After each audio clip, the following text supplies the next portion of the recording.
Morning Odisha आज हूँ 10 जून मंगलवार आज केतरी इंपोर्टेंट एवं लेटेस्ट न्यूज को मुझे पाखे यह वीडियो शेयर करी। सो आपन को अनुरोध कि वीडियो को प्रथम शेष पर्यटन देखूँ और आपड़ क्यों जिले देखुं कमेंट निश्चय जनातु। आज प्रथम खबरटी है आज 2टा पर्यंत श्रीजीऊ दर्शन बंद महाप्रभु सेनापटा नीति लगी सर्वसाधारण दर्शन बंद गत रात्र पहुड़ा ठारू आज अपराह 2टा पर्यंत दर्शन बंद रही सूचना मिली। परवर्ती खबर संशोधन कला बीसीसीआई बारवाटी हम पुणी अंतर्जातीय मैच बारवाटी को पुणी फेरी T20 आसंता डिसेम्बर 9 तारिख में कटकर ऐतिहासिक बारवाटी स्टाडियम खेल भारत बनाम दक्षिण आफ्रिका T20 मैच एने बीसीसीआई पूर्व ओसीए सूचना दे सारी बेले गतकाली विधिवत भाव खेल सूची प्रकाश कर आसंता नवेम्बर मासरू दक्षिण आफ्रिका टीम भारत प्रवण में आसवाक बेले यह गस्तर उभय टीम मध्य 2टी टेस्ट 3टी दिनिकिया और 5टी T20 मैच विशिष्ट एक सीरीज खेल एने 20 सीरीज मध्य प्रथम मैचटी बारवाटी होती सूचनाजोग्य बारवाटी को आउ एक अंतर्जातीय मैच आयोजन कर ओसीए पक्षर बीसीसीआई को निवेदन कर गत फेब्रुआरी 9 तारिख में भारत इंग्लैंड मध्य द्वितीय एक दिवसीय मैच बारवाटी स्टाडियम सफलतार सहित शेष होता केवल मैच समय फ्लड लाइट खराब हवा घटना को छाड़देले बाकी सबकि योजना मुताबक चलता सूचना मिली। परवर्ती खबर सुभद्रा हिताधिकारी और लक्षपति दीदी सृष्टि केन्द्रापड़ा नंबर 1 कहले मुख्यमंत्री। केन्द्रापड़ा उन्नयन कार्यर समीक्षा पर मुख्यमंत्री सूचना बलदेव जीव मंदिर परिक्रमा और विकास नहीं पदक्षेप नियाजिबो। जम्मू मार्गादायी केनाल नहीं आलोचना होती आउ थे आसवाक पड़ो आसिले अनेक भित्तिप्रस्तर पड़ो। सुभद्रा हिताधिकारी और लक्षदीदी सृष्टि केन्द्रापड़ा नंबर 1 मेडिकल कॉलेज और आरसीआर मितल शिल्प नहीं समीक्षा होती खुद मुख्यमंत्री। परवर्ती खबर वन्यजंतु आक्रमण में मृत्युकालीन सहायता राशि वृद्धि कले मुख्यमंत्री जानतु एवं मिलिबो केते टंका। मुख्यमंत्री मोहन चरण माझी राज्य में वन्यजंतु आक्रमण में पूर्व मिलुवा मृत्युकालीन सहायता राशि को 6 लाख टंकार 10 लाख टंका वृद्धि करछंती। जंगल पार्श्ववर्ती ग्रामगुड़िक साधारणतः वन्यजंतु आक्रमण नजीर अधिक रही है। वन्यजंतु आक्रमण में धनजीवन नष्ट होता है। एसबू दृष्टि रखी मुख्यमंत्री क्षतिग्रस्त लोकों सहायता राशि वृद्धि करछंती। निष्पत्ति अनुଯାयी मृत्युकालीन सहायता राशि वृद्धि करा सहित जदि बासगृह क्षतिग्रस्त होता है तेज अंत्योदय गृह योजन गृह नचेत समतुल आर्थिक सहायता प्रदान कर रोसई घर धान संरक्षण गृह किंबा छेली गुहाल क्षतिग्रस्त हेले 3000 टंकार अनुकंपामूलक सहायता राशि प्रदान कर सेभली पक्का प्याच कंपाउंड वाल क्षतिग्रस्त हेले प्रति मीटर पिछा 5000 सर्वाधिक 25000 टंका पर्यंत अनुकंपामूलक सहायता राशि प्रदान कर सूचना देछंती। परवर्ती खबर सुभद्रा योजना को नहीं जो सुभद्रा आवेदनकारी मानकर बैंक अकाउंट सीधासलख देय हस्तांतर योग्य हुई माने डीबीटी हुई ना ताहार एक तालिका संपृक्त ब्लॉक म्युनिसिपालिटी विज्ञापित अंचल परिषद अथवा महानगर निगम स्तर और सुभद्रा पोर्टाल उपलब्ध अटे। वर्तमान सुधा पाई नथिबा आवेदनकारी माननकु परामर्श दिया जाउछि कि सेमाने एही तालिका को जांच करंतु जदि एही तालिका रे तांको नाम थाए ताहेले अकाउंट थिबा तांको बैंक को जाई अकाउंट को सीधासलख देय हस्तांतर योग्य माने डीबीटी इनेबल करंतु। आपण बैंक पाखक जिबे एवं बैंक कैशियर को कहिबे डीबीटी मोर इनेबल कर दियंतु। सीधासलख डीबीटी न हेबा पर्यंत आपण सुभद्रा अधीन रे सहायता राशि पाई परिबे नहीं। जदि आपनक डीबीटी हेबो नहीं तो आपण पेमेंट पाइबे नहीं बोली सूचना मिली। परवर्ती खबर सरकार को वर्षे पूरीला उपलक्षे 76 सहरांचल गरीबों को मिल 5328 घर। वर्ष पूर्ति उपलक्षे आसंता 12 तारिख में राज्य सरकार सहरांचल गरीब लोकों घर भेटी देवे। 76टी सहरांचल 5328 जन को घर बंटा हेबो। एथिपाई स्वतंत्र कार्यक्रम आयोजन करी घर कार्यादेश बांटिबा गृह निर्माण और नगर उन्नयन विभाग पक्षरु समस्त महानगर निगम कमिशनर म्युनिसिपालिटी और एनएससी निर्वाही अधिकारी निर्देश दिया जायछि। 5टी किस्ती मिल 2.50 लाख टंका माने 2.5 लाख टंका। मार्च 20 में बसित प्रथम केंद्रीय और तदारक कमिटी बैठक में होता निष्पत्ति अनुଯାयी सहरांचल में गरीब लोक मैंने जपर निज घर निर्माण करेंगे से सहायता प्रदान कर 5टी किस्ती 2.5 लाख टंका प्रदान कर बेले नियम अनुसार एथिपाई केंद्र सरकार 1.50 लाख और राज्य 1 लाख टंका प्रदान करेंगे। एथिपाई पूर्व हिताधिकारी जिओ टैगिंग शेष कर कार्यादेश सह प्रथम किस्ती 10,000 टंका प्रदान कर द्वितीय किस्ती 50,000 टंका तृतीय किस्ती 70,000 टंका चतुर्थ किस्ती 70,000 टंका और पंचम किस्ती 50,000 टंका प्रदान कर सूचना मिली। परवर्ती खबर राज्य में कोरोना संक्रमित संख्या 56 पहुंचला। राज्य में सोमवार आउ 7 नुआ कोरोना संक्रमित चिन्हट होती फल मोट संक्रमित संख्या 56 को वृद्धि पाई। जनस्वास्थ्य निर्देशक डॉक्टर नीलकंठ मिश्र गणमाध्यम को एने सूचना देछंती। वर्तमान सुधा राज्य में सक्रिय कोरोना संक्रमित संख्या 36 रही।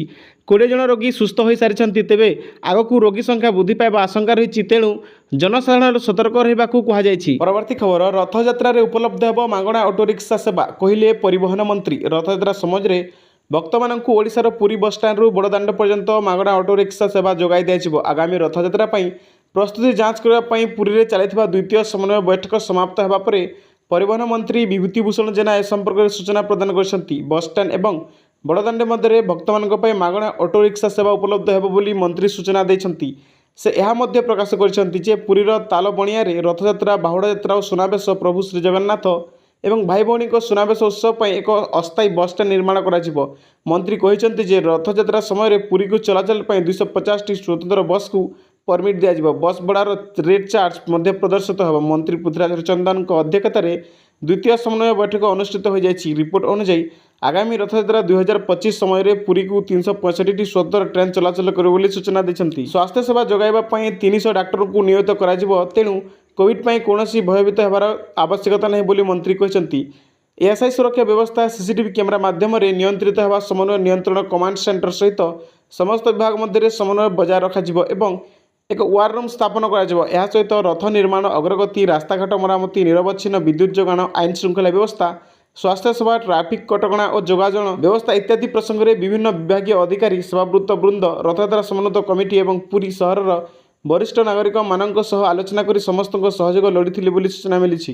ତତ୍ସହିତ ଶ୍ରଦ୍ଧାଳୁଙ୍କ ସମାଗମ ଆଶଙ୍କା କରାଯାଇଥିବାରୁ ପାନୀୟ ଜଳ, ଶୌଚାଳୟ, ରହଣି ସୁବିଧା, ଅପରାଧ ଦମନ, ଭିଡ଼ ନିୟନ୍ତ୍ରଣ, ଠାକୁରଙ୍କ ଶୃଙ୍ଖଳିତ ଦର୍ଶନ, ଉଚିତ ମୂଲ୍ୟରେ ମହାପ୍ରସାଦ ଉପଲବ୍ଧ କରିବା, ବସ୍ ଓ ଟ୍ରେନ୍ ଯାତ୍ରାକୁ ସହଜ ଓ ସୁଗମ କରିବା, ସଫେଇ, ଉତ୍ତମ ମାନର ଖାଦ୍ୟ ବିକ୍ରି, ଶ୍ରଦ୍ଧାଳୁଙ୍କ ସୁରକ୍ଷା ଏବଂ ସର୍ବୋପରି ରଥଯାତ୍ରାରେ ନୀତି ନିର୍ଘଣ୍ଟ ଓ ନୀତିକାନ୍ତି ଉପରେ ଆଲୋଚନା ହୋଇଥିଲା ବୋଲି ସୂଚନା ମିଳିଛି। ପରବର୍ତ୍ତୀ ଖବର, ପ୍ରାୟ 80% ପ୍ରସ୍ତୁତି କାର୍ଯ୍ୟ ଶେଷ ହୋଇସାରିଲାଣି କହିଲେ ଆଇନମନ୍ତ୍ରୀ। ଆଇନମନ୍ତ୍ରୀ ପୃଥ୍ୱୀରାଜ ହରିଚନ୍ଦନ କହିଛନ୍ତି, ମହାପ୍ରଭୁଙ୍କ କରୁଣାରୁ ଏଥର ରଥଯାତ୍ରା ସୁରୁଖୁରୁରେ ସମ୍ପାଦିତ ହେବ। ବିଭିନ୍ନ ବିଭାଗର ଅଧିକାରୀମାନେ ଏଯାଏ 80% କାମ ସାରିଲେଣି। ରଥଯାତ୍ରା ଯଥେଷ୍ଟ ପୂର୍ବରୁ ଅବଶିଷ୍ଟ କାମ ସରିଯିବ ବୋଲି ମୋର ବିଶ୍ୱାସ। ରଥଯାତ୍ରା ଲାଗି ରେଳବାଇ ପକ୍ଷରୁ 365ଟି ସ୍ୱତନ୍ତ୍ର ଟ୍ରେନ୍ ଚଳାଚଳ କରିବ। ଏନେଇ ଆଇନମନ୍ତ୍ରୀ ପୃଥ୍ୱୀରାଜ ହରିଚନ୍ଦନ କହିଛନ୍ତି, ମହାପ୍ରଭୁଙ୍କ କରୁଣାରୁ ଏଥର ରଥଯାତ୍ରା ସୁରୁଖୁରୁରେ ସମ୍ପାଦିତ ହେବା। ବିଭିନ୍ନ ବିଭାଗର ଅଧିକାରୀମାନେ ଏଯାଏ 80% କାମ ସାରିଲେଣି। ରଥଯାତ୍ରା ଯଥେଷ୍ଟ ପୂର୍ବରୁ ଅବଶିଷ୍ଟ କାମ ସରିଯିବ ବୋଲି ମୋର ବିଶ୍ୱାସ। ରଥଯାତ୍ରା ଲାଗି ରେଳବାଇ ପକ୍ଷରୁ 365ଟି ସ୍ୱତନ୍ତ୍ର ଟ୍ରେନ୍ ଚଳାଚଳ କରିବ ବୋଲି କହିଛନ୍ତି। ଖବର, ରାଜ୍ୟରେ କରୋନା ସଂକ୍ରମିତଙ୍କ ସଂଖ୍ୟା 56ରେ ପହଞ୍ଚିଲା। ରାଜ୍ୟରେ ସୋମବାର ଆଉ 7 ନୂଆ କରୋନା ସଂକ୍ରମିତ ଚିହ୍ନଟ ହୋଇଛନ୍ତି। ଫଳରେ ମୋଟ ସଂକ୍ରମିତଙ୍କ ସଂଖ୍ୟା 56କୁ ବୃଦ୍ଧି ପାଇଛି। ଜନସ୍ୱାସ୍ଥ୍ୟ ନିର୍ଦ୍ଦେଶକ ଡାକ୍ତର ନୀଳକଣ୍ଠ ମିଶ୍ର ଗଣମାଧ୍ୟମକୁ ଏନେଇ ସୂଚନା ଦେଇଛନ୍ତି। ବର୍ତ୍ତମାନ ସୁଦ୍ଧା ରାଜ୍ୟରେ ସକ୍ରିୟ କରୋନା ସଂକ୍ରମିତଙ୍କ ସଂଖ୍ୟା 36 ରହିଛି। 20 ଜଣ ରୋଗୀ ସୁସ୍ଥ ହୋଇସାରିଛନ୍ତି। ତେବେ ଆଗକୁ ରୋଗୀ ସଂଖ୍ୟା ବୃଦ୍ଧି ପାଇବା ଆଶଙ୍କା ରହିଛି। ତେଣୁ ଜନସାଧାରଣ ସତର୍କ ରହିବାକୁ କୁହାଯାଇଛି। ପୁଣି କମିଲା ସୁନା ଦାମ, ଜାଣନ୍ତୁ କେତେ? ଜୁନ୍ 9 ତାରିଖ ଅର୍ଥାତ୍ ସୋମବାର କମିଛି ସୁନା ଦାମ। 24 କ୍ୟାରେଟ୍ 10 ଗ୍ରାମ ସୁନା ଦାମ 97,690 ଟଙ୍କା ରହିଛି। ରବିବାର ଏହା 97,970 ଟଙ୍କା ଥିଲା। ଏଥିରେ 280 ଟଙ୍କା ହ୍ରାସ ହୋଇଛି। 22 କ୍ୟାରେଟ୍ 10 ଗ୍ରାମ ସୁନା ଦାମ 99,550 ଟଙ୍କା ରହିଛି। ରବିବାର ଏହା 99,800 ଟଙ୍କା ଥିଲା। ଏଥିରେ 250 ଟଙ୍କା ହ୍ରାସ ହୋଇଛି। 18 କ୍ୟାରେଟ୍ ସୁନା ଦାମ 10 ଗ୍ରାମକୁ 73,270 ଟଙ୍କା ରହିଛି। ରବିବାର ଏହା 73,480 ଟଙ୍କା ଥିଲା। ଏଥିରେ 210 ଟଙ୍କା ହ୍ରାସ ହୋଇଛି। ସେହିପରି ରୂପା ଦାମରେ କୌଣସି ପରିବର୍ତ୍ତନ ହୋଇନାହିଁ। 100 ଗ୍ରାମ ରୂପା ଦାମ 11,800 ଟଙ୍କା ରହିଛି।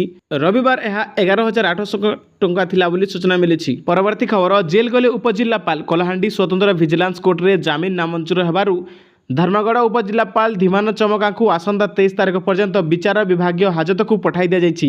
ଗତକାଲି ଜଣେ କ୍ରସର ମାଲିକଙ୍କଠାରୁ 10 ଲକ୍ଷ ଟଙ୍କାର ଲାଞ୍ଚ ନେବା ପରେ ସେ ଭିଜିଲାନ୍ସ ହାତରେ ଧରାପଡ଼ିଥିଲେ। ସୂଚନାଯୋଗ୍ୟ, ଜଣେ କ୍ରସର ମାଲିକଙ୍କୁ ହଇରାଣ ନ କରିବାକୁ ଧର୍ମଗଡ଼ ଉପଜିଲ୍ଲାପାଳ ଧୀମାନ ଚମକା 20 ଲକ୍ଷ ଟଙ୍କା ଲାଞ୍ଚ ମାଗିଥିବା ଅଭିଯୋଗ ହୋଇଥିଲା। ମୂଲଚାର ପରେ ରବିବାର ପ୍ରଥମ କିସ୍ତି ବାବଦକୁ 10 ଲକ୍ଷ ଟଙ୍କା ନେବା ପରେ ରାଜ୍ୟ ଭିଜିଲାନ୍ସ ସେଲ୍ ଉପଜିଲ୍ଲାପାଳ ଚମକାଙ୍କୁ ଧରିଥିଲା। ତାଙ୍କ ସରକାରୀ ବାସଭବନ ଖାନତଲାସ ବେଳେ 47,47,600 ଟଙ୍କା ଠାବ ହୋଇଥିବା ରାଜ୍ୟ ଭିଜିଲାନ୍ସ ସେଲ୍ ଏସ୍ପିଏମ୍ ରାଧାକୃଷ୍ଣ ଏବଂ ସାମ୍ବାଦିକ ସମ୍ମିଳନୀରେ କହିଛନ୍ତି। ଭିଜିଲାନ୍ସ ଏ ସଂକ୍ରାନ୍ତରେ ମାମଲା ରୁଜୁ କରି ତଦନ୍ତ କରୁଛି। ଚମକାଙ୍କ ଅନ୍ୟାନ୍ୟ ସମ୍ପତ୍ତି ସଂକ୍ରାନ୍ତରେ ତଦନ୍ତ ଚାଲିଥିବା ଜଣାପଡ଼ିଛି। ଏବେ ଲାଞ୍ଚ ଦେଇଥିବା କ୍ରସର ମାଲିକଙ୍କ ନାମ ଭିଜିଲାନ୍ସ ପ୍ରକାଶ କରୁନାହିଁ। ଅନ୍ୟ ପକ୍ଷରେ ତାଙ୍କ ସରକାରୀ ବାସଭବନରୁ ମିଳୁଥିବା 47 ଲକ୍ଷରୁ ଉର୍ଦ୍ଧ୍ୱ ଟଙ୍କା କେଉଁଠୁ ଆସିଲା ସେ ନେଇ ଚମକା କୌଣସି ସନ୍ତୋଷଜନକ ଉତ୍ତର ଦେଇପାରିନଥିବା ଜଣାପଡ଼ିଛି। ଏଣୁ ତାଙ୍କ ବିରୋଧରେ ଆୟ ବହିର୍ଭୂତ ସମ୍ପତ୍ତି ଠୁଲ ମାମଲା ରୁଜୁ ହୋଇପାରେ ବୋଲି କୁହାଯାଇଛି। ଉଲ୍ଲେଖଯୋଗ୍ୟ, 2019ରେ ଧୀମାନ ଚମକା ଭାରତୀୟ ବନ ସେବାରେ ଯୋଗଦେଇ ବାରିପଦା ବନ ବିଭାଗରେ ଏସିଏଫ୍ ଭାବେ କାର୍ଯ୍ୟ କରିଥିଲେ। ପରେ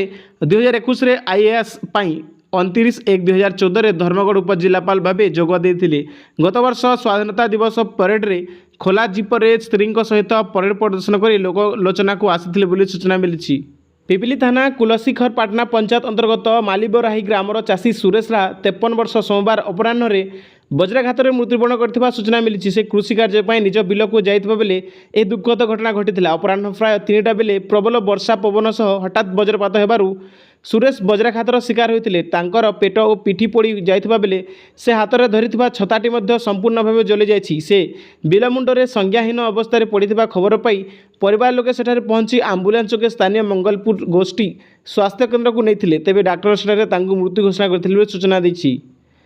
ମୃତକଙ୍କ ପତ୍ନୀ ଏ ସମ୍ପର୍କରେ ପିପିଲି ଥାନା ଲିଖିତ ଅଭିଯୋଗ କରିବା ପରେ ଥାନାରେ ଏକ ଅପମୃତ୍ୟୁ ମାମଲା ରୁଜୁ ହୋଇଛି। ମଙ୍ଗଳବାର ମୃତଦେହକୁ ବ୍ୟବଚ୍ଛେଦ ପାଇଁ ପୁରୀ ପଠାଯିବ। ଏହି ଘଟଣାଟି ସ୍ଥାନୀୟ ଅଞ୍ଚଳର ଶୋକର ଛାୟା ଖେଳାଇ ଦେଇଥିବା ବେଳେ ମୃତକଙ୍କ ପରିବାରକୁ ସରକାର ପକ୍ଷରୁ ଆର୍ଥିକ ସହାୟତା ପ୍ରଦାନ ପାଇଁ ସ୍ଥାନୀୟ ଲୋକେ ଦାବି କରିଛନ୍ତି।